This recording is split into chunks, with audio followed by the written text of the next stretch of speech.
Jusqu'à 9 heures, Good Morning Business. Avec ces 2 semaines d'épreuves olympiques, leurs attentes étaient hautes. Je parle des attentes pour les gérants de cafés, restaurants et hôtels. On fait le point ce matin avec vous, Franck Chaumès, le président de la branche restauration de l'UMI. L'UMI, l'Union des métiers et des industries de l'hôtellerie. Merci d'être avec nous ce matin.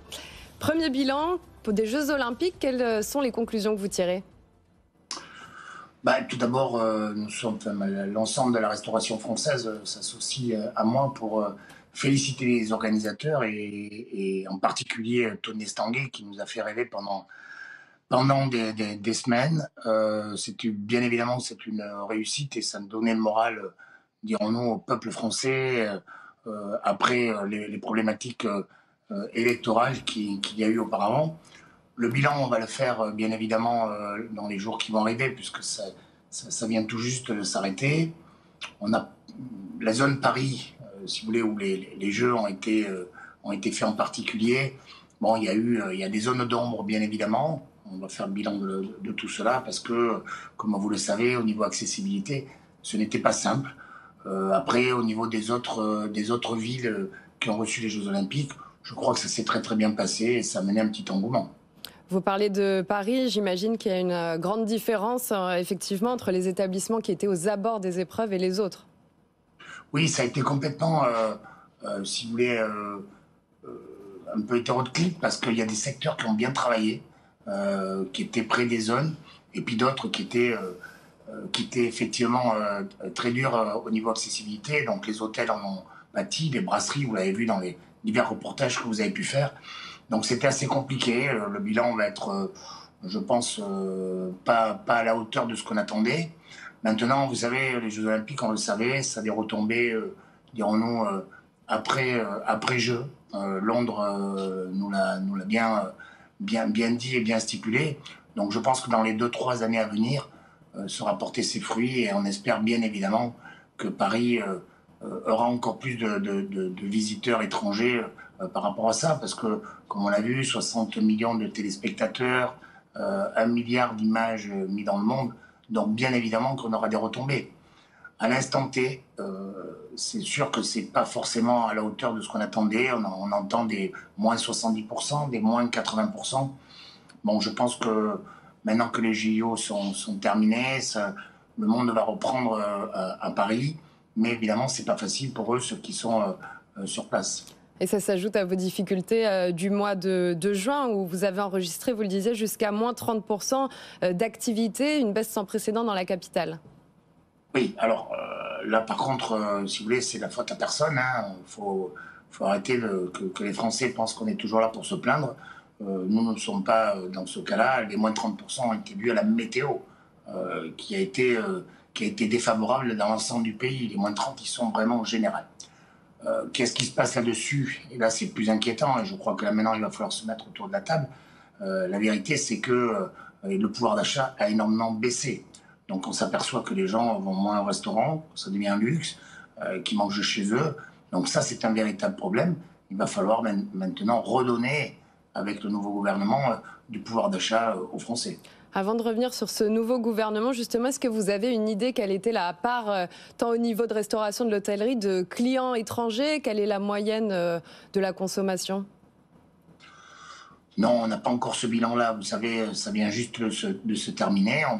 D'abord, c'est une période aussi estivale, donc on est tous... moi, je suis représentant national de la restauration, je suis dans le secteur du Sud-Ouest. Donc là, maintenant, on va rencontrer nos homologues parisiens, on va se mettre autour de la table, on va vraiment faire le bilan.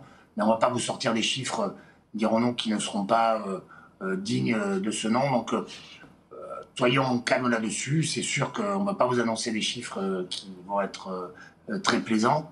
Mais bon, malheureusement, c'est une ville, c'est Paris, qui est vraiment touchée dans son ensemble. Nous, par rapport au secteur, dirons-nous, littoral et le reste français, ça a été dû avant la saison au niveau de la météo et du pouvoir d'achat. Mais les JO n'ont pas du tout impacté, que ce soit Marseille, Bordeaux, Lyon, on n'a pas du tout été impacté là-dessus. Paris a été impacté par l'accessibilité, comme vous le savez. Oui, mais Franck Chaumès, on a quand même des bons chiffres au niveau de l'hôtellerie, justement, que vous représentez aussi avec l'UMI. Oui. Alors, vous savez, les chiffres qui ont été annoncés avant le JO étaient catastrophiques. Et puis après, quand le départ des JO ont été faits, on s'est rendu compte que finalement tout était rentré dans l'ordre. Vous savez, tout le monde annonçait des JO catastrophiques, que les tribunes allaient être vides, de par son prix, de par son accessibilité, de par les transports. Puis finalement, on a vu que c'était une fête, dirons-nous, grandiose, où les tribunes étaient pleines, où les stades étaient pleins. Et on s'en réjouit, bien évidemment. Ces gens-là, ils étaient bien dans Paris. Alors oui, il y a des fan zones, effectivement. Ça, c'est la règle du jeu, malheureusement. Je ne vais pas dire que les Parisiens n'ont pas subi des choses importantes. Maintenant, c'est eux qui vont récolter, dirons-nous, ce beau travail qu'ont fait les organisateurs de ces JO qui ont été extraordinaires. Et je pense que les 2-3 années à venir vont être très favorables pour les brasseries et restaurants parisiens. Il est peut-être un peu tôt, en effet, pour faire un bilan des Jeux Olympiques, puisqu'il reste encore les Paralympiques qui arrivent bientôt. À quoi est-ce qu'on s'attend? Est-ce que vous imaginez qu'avec le retour des Parisiens, peut-être, ça va être positif?